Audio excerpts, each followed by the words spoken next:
So একটা still picture থেকে কিভাবে একদম ড্রোন ছাড়া ড্রোনের মতো ভিডিও শ্যুট করবেন চলুন সেই ব্যাপারটা দেখাই দিচ্ছি। ইভেন আপনার পিকচারের মাধ্যমে কিন্তু আপনার পিকচার ইউজ করেও এই ধরনের ড্রোন শট নিতে পারবেন এবং আপনার চেহারার সাথে হুবহুব একদম সব কিছু মিল থাকবে।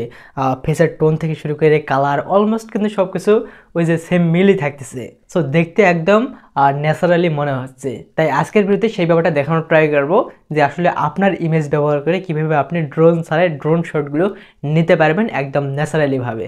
তো বস এ ধরনের ইমেজ দিয়ে যে কোনো ভিডিও তৈরি করার জন্য জাস্ট একটা অ্যাপ্লিকেশনের প্রয়োজন পড়তেছে। আপনি চলে যাবেন প্লে স্টোরে, ফ্রিতে ডাউনলোড করতে পারবেন। সার্চ করে দেবেন গ্রোক, GROK। অলরেডি একটা অ্যাপ চলে আসে, দেখতে পাচ্ছেন হয়তো বা, তো আপনি এটা ইনস্টল করে নেবেন। যেমনটা হয়তো আপনারা দেখতে পাচ্ছেন আমি ইনস্টল করতেছি অলরেডি। তো অ্যাপটার সাইজ কিন্তু খুবই কম, অলরেডি কিন্তু ইনস্টল হয়ে গেছে। এখন আমরা জাস্ট ওপেন থেকে অবশ্যই কিন্তু এখানে একটা অ্যাকাউন্ট ক্রিয়েট করার প্রয়োজন পড়বে। আপনার জিমেইল অ্যাকাউন্টের মাধ্যমে একটা অ্যাকাউন্ট ক্রিয়েট করে নিলেন জাস্ট একটা ক্লিকে আর কি। ওটা হয়তো আমি আপনাদের দেখালাম না, হ্যাঁ আপনি এটা পারবেন, ওই জন্য আমি দেখালাম না। তো এখান থেকে সবার উপরে একটা অপশন দেখতে পারবেন অ্যাকাউন্টটা ক্রিয়েট করার পর ইমেজ নামে একটা অপশন। তো এখান থেকে এই যে সেমভাবে কন্টিনিউ অ্যালাউ করে দিবেন।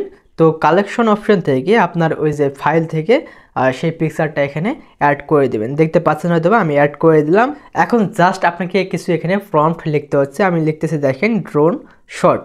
অলরেডি কিন্তু এখান থেকে এই যে সেন্ড করে দিলাম। অলরেডি কিন্তু দেখতে পাচ্ছেন হয়তো বা 100% ফুল হওয়া পর্যন্ত আমাদের একটু ওয়েট করা লাগবে। দেখতে পাচ্ছেন অলরেডি কিন্তু হচ্ছে আর কি, রেডি হচ্ছে আমাদের ভিডিওটা। অল রাইট, এখন হয়তো আপনারা দেখতে পাচ্ছেন তাই না, অলরেডি কিন্তু ভিডিওটা জেনারেট হয়ে গিয়েছে। একদম দেখতে কিন্তু একদম ন্যাচারাল মনে হচ্ছে, বেলুনগুলো আশপাশে উড়তেছে অ্যান্ড ক্যামেরাটা কিন্তু একদম ড্রোনের মতনই ঘুরতেছে আর কি, উপরে চলে যাচ্ছে অ্যান্ড এইটাই আর কি।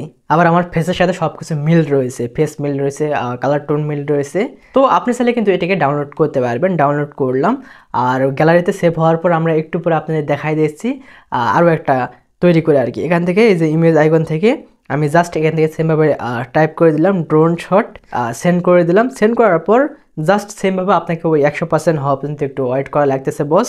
অলরেডি আপনারা হয়তো দেখতে পাচ্ছেন এইটা কিন্তু বাই দ্য ওয়ে দেখতে পাচ্ছেন হয়তো বা একদম ন্যাচারালভাবেই শ্যুট হয়েছে, ওরকম মানে মনে হচ্ছে যেমনটা একদম ড্রোনের মাধ্যমে শ্যুটগুলো নিয়ে থাকে ওরকম কিন্তু মনে হচ্ছে, তাই না কিছুটা হলেও।